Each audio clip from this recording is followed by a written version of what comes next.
Hello and welcome to your Wednesday evening weirding session. I'm your host, C. Savory, creator of Fractal Praxis. In this talk, I'm going to tease content from my first book, Fractal Praxis Manifesto, and courses I plan to offer soon. I will also speak in a voice of prophetic stream. These talks are intended as virtual masses for my audiences. So please feel free to watch or simply sit back and listen. These talks come out every Wednesday at 6:30 p.m. Mountain Time on YouTube. Please like, subscribe, and join my mailing list, or consider becoming a supporting member at blog.fractalpraxis.com.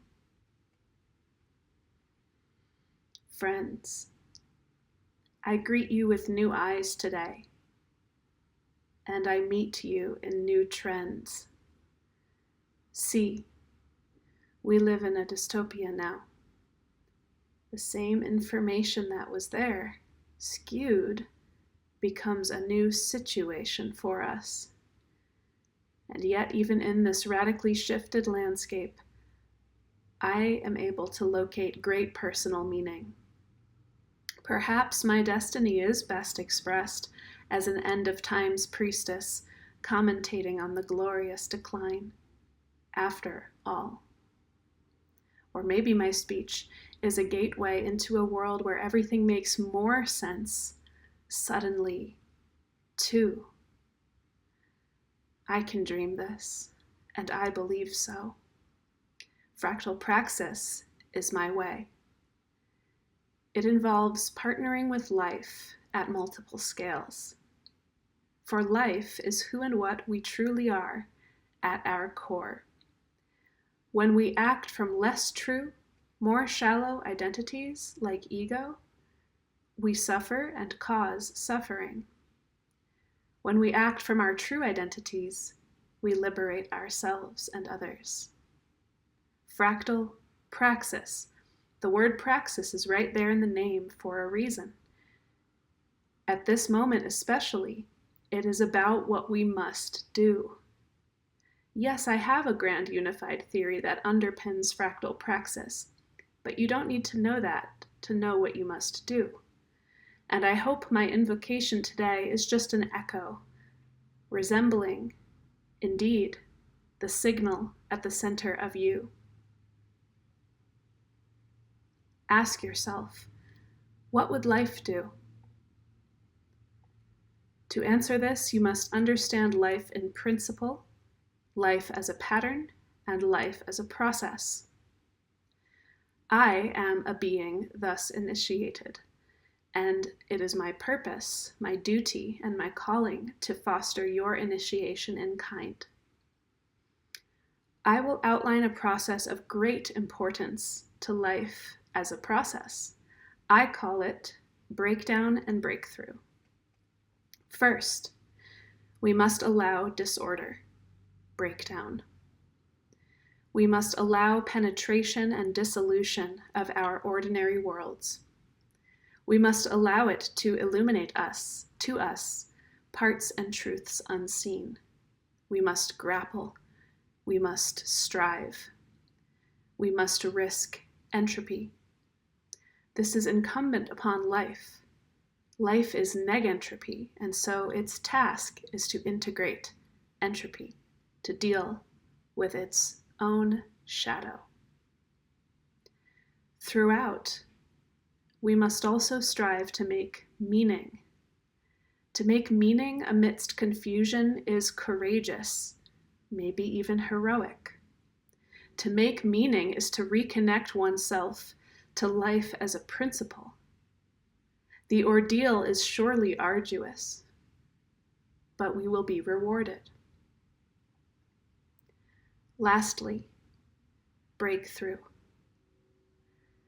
Breakthrough is a movement into a more elegant place, a sense of unity with all things and beings, a sense of pure clarity, a great insight that makes us more whole because of it.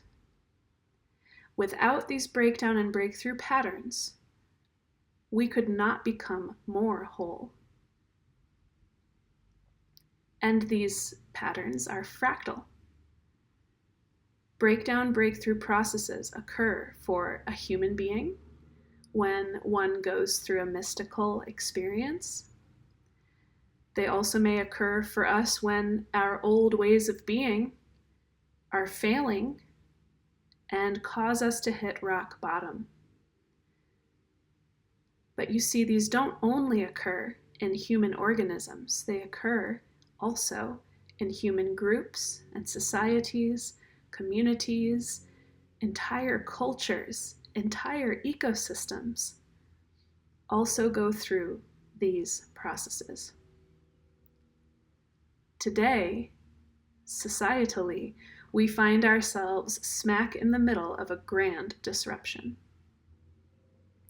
To gain wisdom and thus liberation, one must relinquish one's coveted beliefs, even one's own sense of self.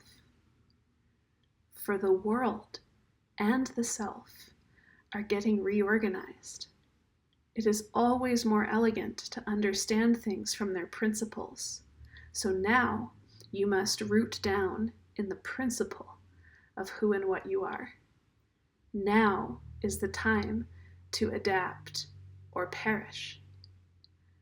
To survive, we needn't become like our oppressors. That grotesque, death-aligned culture, glorifying pure entropy. Such extreme lengths those people will go to avoid relationship. Rather, we can become the liberators by aligning ourselves with life. And as fractal practitioners, we align with who and what we are, meaning we partner with life. We partner with life's cycles, patterns, and strategies. We take on and into ourselves the strategies, tactics, methods, skills, patterns, and practices that nature has curated throughout its course of existence, that life practices. And we come into even more intimate understanding and navigation and relationship with these. It is critical, then, as fractal practitioners, that we equip ourselves with an understanding of what is happening. Breakdown and breakthrough processes are taking place as we speak on multiple levels for so many people right now. We gain resilience when we see that this is a certain kind of natural mechanism underway. Indeed, civilizations do collapse, and there is very basic patterning at play in that. And these life-death-life cycles pervade all living systems. To understand them is to understand ourselves. And how does this show up for you? Are you experiencing a sense of yourself dying right now? Is who you think you are being called into question? Are you feeling discombobulated, stuck, perhaps even traumatized? Then you are in the breakdown.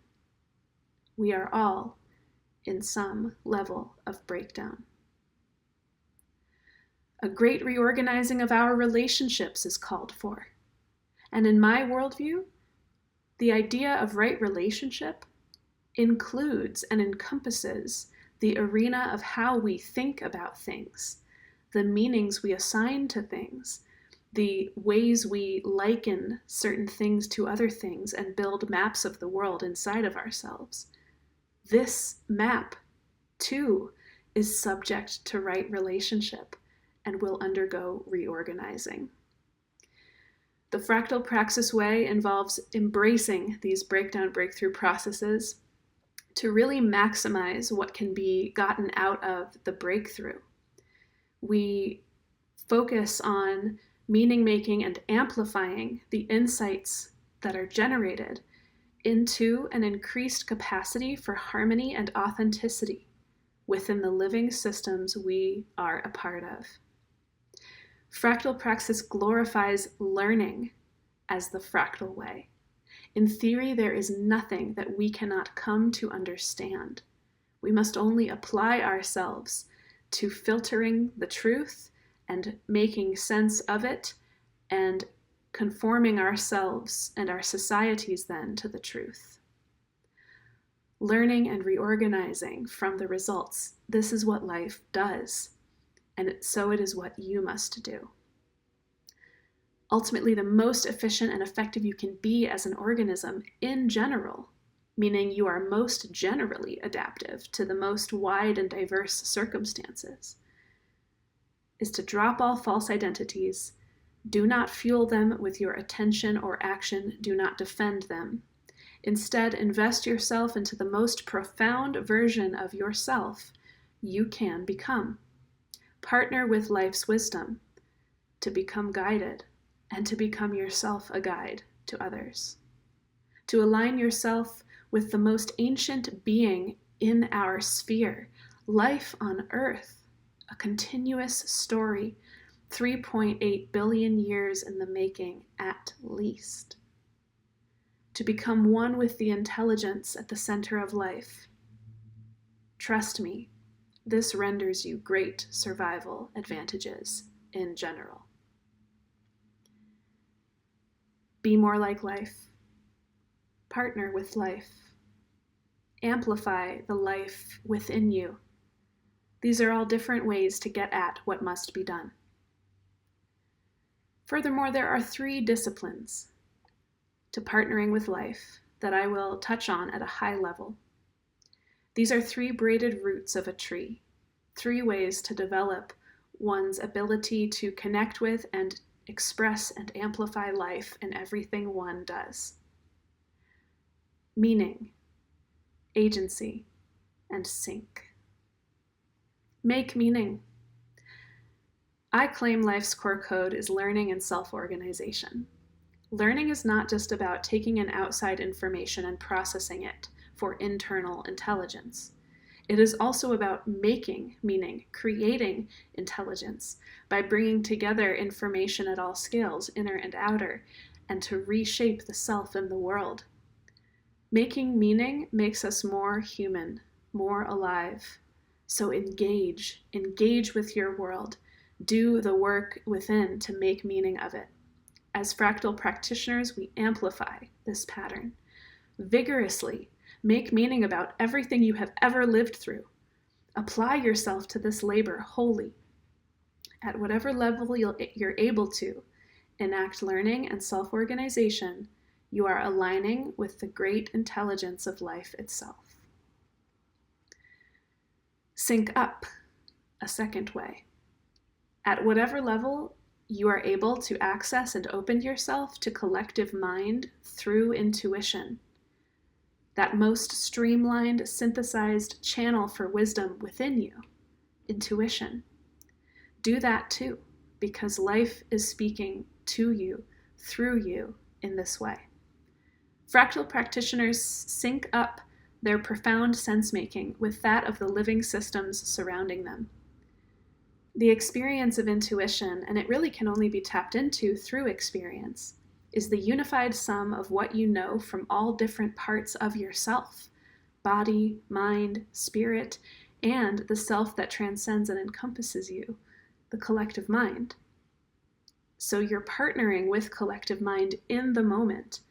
The high potency intelligence is bioavailable in the moment only, and it renders highly adaptive responses, but only adaptive to the whole of who you are, not to the various parts or distortions you might hold.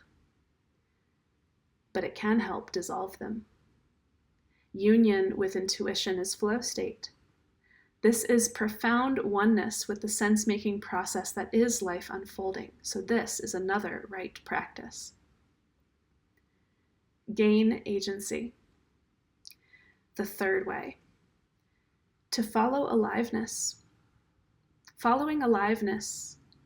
Following one's intuitive aliveness typically leads one to an edge that you have yet to integrate, which is how we really unearth our karma and begin to encounter the world beyond ourselves, healing the rift. So this is good. Following aliveness is good. And yet it is so important to exercise discernment in interpreting how to follow aliveness and practicing skillfulness, because we may be misframing what it means to do so. As part of developing agency, it is so important to develop capacities to think, feel, navigate, and act for ourselves. So important to develop discernment, to build up an immunity to the casual conditioning, the imprinting of society upon us. Rather, imagine molding your actual life, your actions, your identity from the most organic, wild living signals within us, practicing autonomy, practicing cooperation, practicing the work of living in a way of anarchy that is highly liberated and liberating to others. Through a devoted practice, eventually we can become so radically free that we feel no compulsion to obey any orders from any authority besides the will of life arising through us in the moment. And that's utter freedom. Yet it's also utter submission to our sense of a greatest purpose, to our sense of our lives having meaning, to our sense of our lives as being the authority themselves. Self-organization. So, gaining agency is good. This is something fractal practitioners practice. So, this concludes my teasing of the teachings. If you access survival advantages from only this condensed dose of guidance, my friend, you are adept indeed. More thorough teachings will be provided as my capacity permits. Please follow and support my work to add to my capacity to continue delivering. I am reinforcing life within me. Take a moment to reinforce your aliveness within you next. You must do something next in the margins after this talk ends, as your awareness reorients, that affirms, that reaffirms your aliveness. So this is what we must do, and not what we want, nor against what we fear. And this is true liberation at all scales. Thank you.